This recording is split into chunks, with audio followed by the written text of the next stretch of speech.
Hello.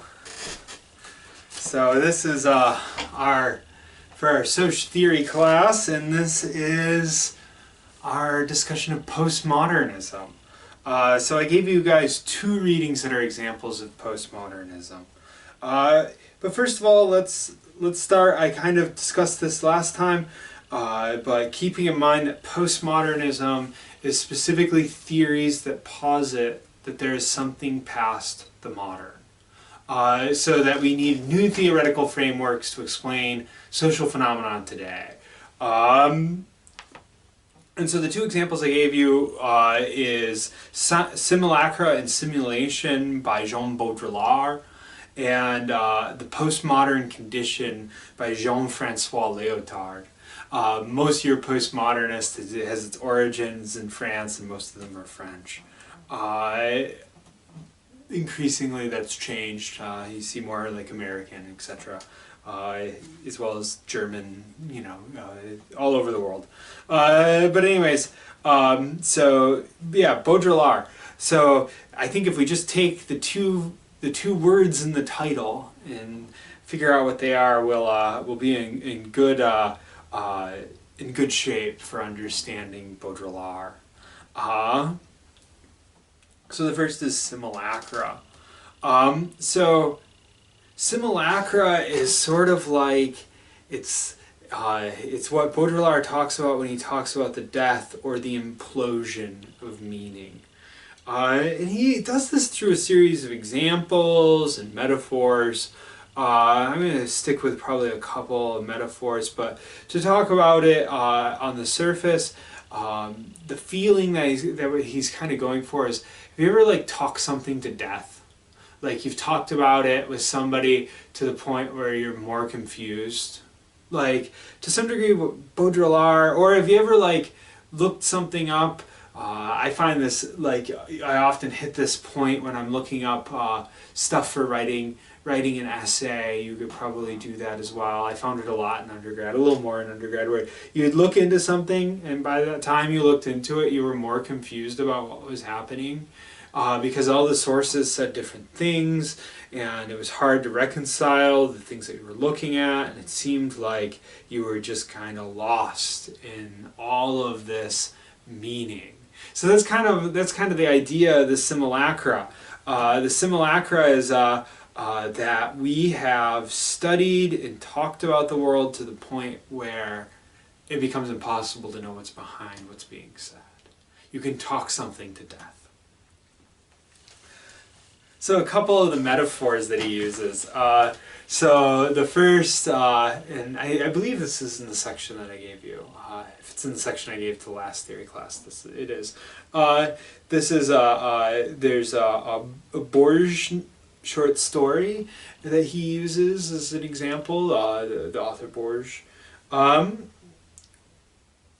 so what Baudrillard here is, what the example talks about is essentially within this short story, a cartographer wants to make the most accurate map in the world. And so what he does is he essentially creates a map that's equal in scale to the world itself.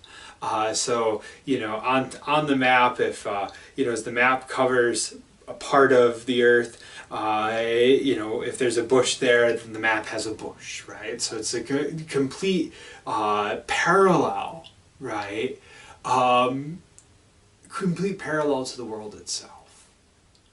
But underneath the map, the world dies, right? So that we have the representation of the world essentially replacing it. So underneath this simulation at the top, underneath is the desert of the real, right? That everything has died off and it's become vacant, right? For essentially what Baudrillard is trying to say is that meaning, right, does this, right? That we talk about something to the point where what it's meant to, if we were to take it as use the language that we got from Saussure, right? That when the sign implodes, the signifier becomes divorced from the signified, right? The signified ceases to exist altogether. A lot of stuff with Baudrillard talks about floating signifiers, right? Symbols that don't attach to anything anymore. And you see them popping up all over culture. Things like the Nike symbol. Like the Nike symbol on one level represents, the company of Nike. On another level, it represents, the god Nike. On another level, it represents all sorts of things. And then it just sort of like finds its way popping up everywhere. And so that's kind of the example of, that's kind of an example of a floating signifier. Something that has no actual meaning anymore, but you see around. Another example. So in simulacra and simulation, Baudrillard gives us this example of this museum that gets built in a somewhat working class neighborhood of Paris. The neighborhood itself is sort of like very old, very historic, kind of like if you think in your mind what Paris looks like, that's what it looks like. In the museum, the Beaubourg is the name of the museum. Is really ugly. It is high modern. The entire thing's made out of glass. So it's like this big, colorful, red, yellow, blue, brightly colored glass box in the middle of this historic neighborhood. And people are very upset about it when they build it. And so there's protest about it, there's people like challenging it, the historical like preservationists and all kinds of people, right? But it gets so much media attention in France that all these people who would never go to a museum go to it. And because they had predicted how many people were likely to go to the museum, they had structured it for a certain amount of activity. And so after, a handful of years of this museum being built, it starts to fall apart. It starts to come apart at the seams. It starts to fold in upon itself from the foot traffic that travels upon it. So that's exactly what a simulacra is like, except with meaning, right? So we essentially visit something so often that we implode it. We destroy it. So what happens when meaning implodes? Representation gets replaced by simulation. So we live in a world that, because there is no real behind our symbols, we live in a world that is largely fake. So we live in a fantasy world. We live in a world that we watch on television, that we stream on YouTube, that we gain from, pulp novels, that we, take out of video games. The structuring of our world is largely a fiction. And that these things have replaced what actually goes on in the real. I think actually, just if you think about if you think about the current media frenzy surrounding, the pandemic that we're in, I think you see exactly Baudrillard's idea of simulation replacing meaning as a result of simulacra, the process of simulacra. So we have, on the one hand, we have media that's talking about how dangerous it is, how we should all sort of hunker in and be safe and wear masks and social distance. But there's a bunch of other voices out there, and which form of media you choose to consume will largely determine what you feel about it. And there's some people who are just flat out denying that it exists. So at the same time, while people are dying and being buried inside of mass graves, right? There are people who are saying it is nothing but the flu, that nothing is happening, that nothing is going on, right? Here we get, quite literally through these dissonant voices, right? Dissonant voices to some degree that have been going on. It's not like, if you think about left-right politics in the United States and creating of, through consumerism, creating media that simply follows whatever we want to hear, right? We have so many dissonant voices speaking that whatever is actually going on becomes a little mysterious. and so that people can live in assimilation. People can deny the signified of what's going on, right? Like all this discussion and this discourse surrounding this pandemic is meant to alert us, help us to understand this disease. But often people are instead living in a fantasy that they've constructed through the media that actually is divorced from what's going on, right? And often in direct opposition to it. So here we get meaning being imploded, right, and us living in assimilation. Okay, so let's back up. So why is this a form of postmodernism? Well, if we think about what modernism is in philosophy, it is a project to unveil truth.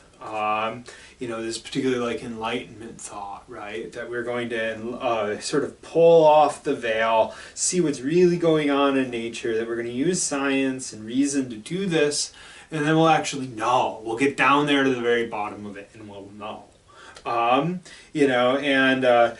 It was supposed, the promise of modernism, and I'm not saying that, this is a good promise or anything like that, but the promise of modernism was to release us from religion, it was to release us from superstition. You can think of where we started in this semester with the positivist, right? That's modernism. So in essence, what Baudrillard is saying is that in the present, modernism has failed us as a project. That modernism, rather than uncovering truths, has studied the world to death to the point where we cannot know it. So we have replaced it with simulation. And no one noticed, right? No one noticed as this process happened. The cartographers of science drew a map of the world so minuscule that none of us could understand it, not even the scientists themselves. While all this was going on, right, simulation creeped in and took over. So what do we need now? We need a different analysis. We need a different way of thinking about how is it that you get to reality, if you can get to reality, if you can't get to reality. What is the purpose of thinking and speaking? So that is the starting point of Baudrillard. Right? That's what makes it postmodern. Okay, in a very similar way, you get Lyotard. Lyotard is specifically about how is it that technology and information has altered the way that knowledge works. And you can think about things like the internet, right? You can think about things like the mass production of paper volumes. You can get books that are exceptionally cheap. I can get books that have been out of print for 200 years for $15, freshly printed and made for me. Probably the only person on earth who wants them. So quite literally, we have constant access to information, easy access at the tip of our fingers, right? And what does that do? Well, for Lyotard, what he wants to claim is that this access to information breaks down old power relationships surrounding who gets to know and who gets to construct what's going on, who gets to talk about what's really going on. So no longer is truth sort of stored away in dusty libraries where only people with advanced degrees can go and see them, but all of us have them at the tips of our fingers. So no longer is sort of the inherent sort of class biases and knowledge construction impeding our ability to construct knowledge. So what's the result of that? Well, how does that change knowledge? In particular, Lyotard wants to claim that this sort of democratization of knowledge makes us wary of meta-narrative. Meta-narrative as a concept it's probably the concept of when you come across something from Lyotard, meta-narrative is the thing you're most likely to come across. And by meta-narrative, he means these overarching narratives which attempt to explain all of history. So this gets us back to the idea of the Enlightenment, very similar to Baudrillard. So for Lyotard, what he's going to want to claim is that the Enlightenment was a story that we told ourselves. A lot of people now in sociology of science circles refer to the narrative that goes along with this as scientism, right? The idea of that, like, through scientific knowledge and progress, our world slowly gets better and better and better, and then we as human beings get better and better and better, and inevitably, like, the future's great. Very few people really feel this anymore. And Leotard wants to claim that that's because we have become wary of meta-narrative. That when you like, that narrative works really great if you are one of the 1%ers. If you are wealthy enough that, like, the world looks like that to you, that constant growth has actually made a positive impact on your life, like, you're very likely, right, to feel like progress is real.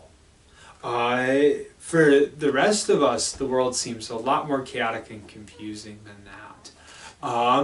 And so we become very doubtful of this sort of clear progress story, and we start telling other stories, right?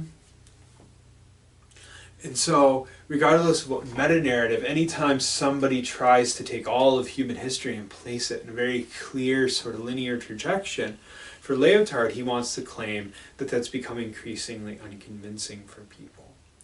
And he's particularly doing that around things like, narratives about democracy.